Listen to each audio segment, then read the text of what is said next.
Now, if you're ever in Jordan, there's one place that it's a must visit. And this is the place where I think everybody would really want to go, even if you don't know it's in Jordan.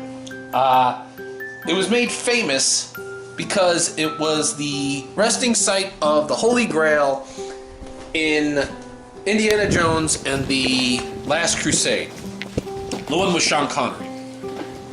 Now, in this, back in those days, you could do these location shoots. Now this place has become a lot more famous. And so it's I guess you have to CGI now your locations.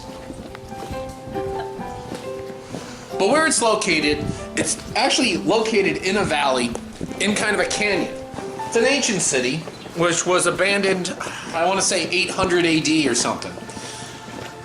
And it was abandoned, I forget the reason why. And it was discovered in the early 1900s, where a guy was actually able to convince the local tribe that was living there to actually let him in to see if it was there, because they had rumors that there was an ancient city there. So he was able to convince the local tribe that was living there to let him in, and he rediscovered the place.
And of course, this is the city of Petra.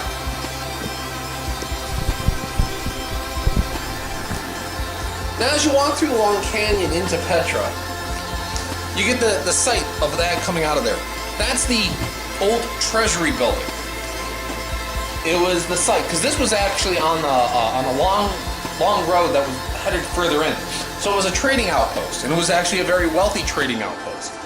The unfortunate thing is that the treasury's all shot up, because apparently at some point they thought that there was treasure in some of the statues, so soldiers were shooting at it, hoping to like burst it loose. The thing about it is you're looking at the treasury actually goes down another story.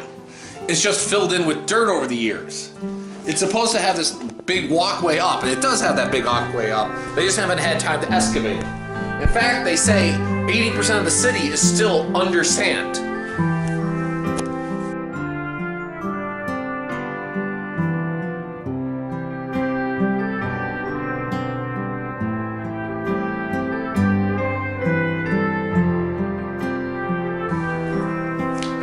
The city itself, they tell you that most of what you're looking at are all second story or above, because still, so much of the city is under dirt that has accumulated over the centuries.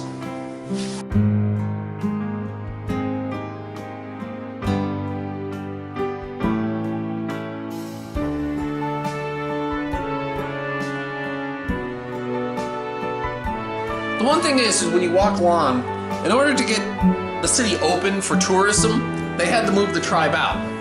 Now, the deal they made with the tribe is that the tribe gets free entry into Petra anytime they want, and they live in this housing that's kind of up on the hills. It's not that big, but they do get annoying because they are the merchants in the area. They sell some interesting stuff, but again, you're in the Middle East, and they will walk along with you trying to haggle when you're pretty sure, like, I'm not buying anything. It can just get annoying.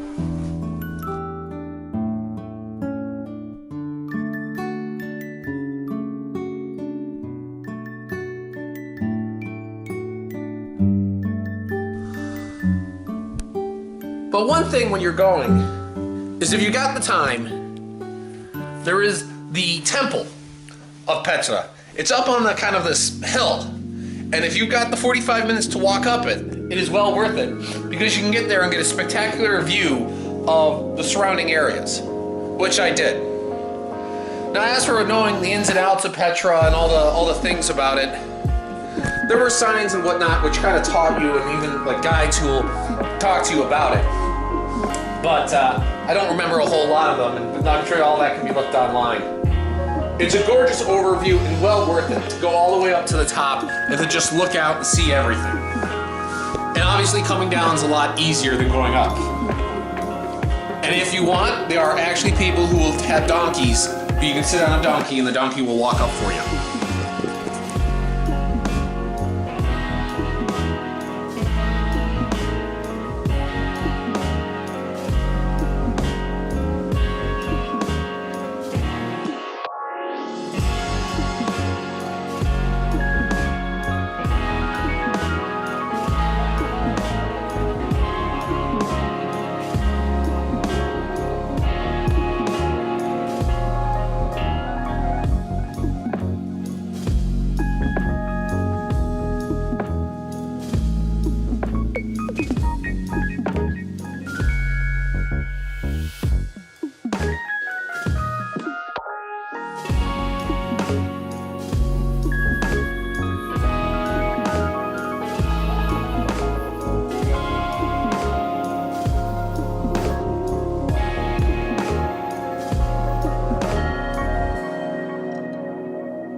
Way up here on the top of the mountain, looking out over the Jordanian bottoms.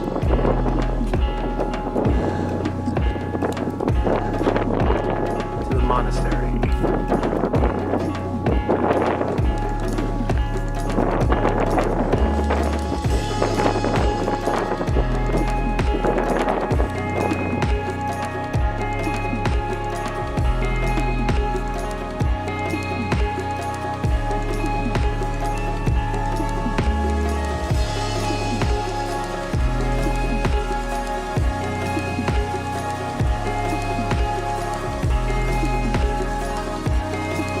Outside of Petra, there's just a desert.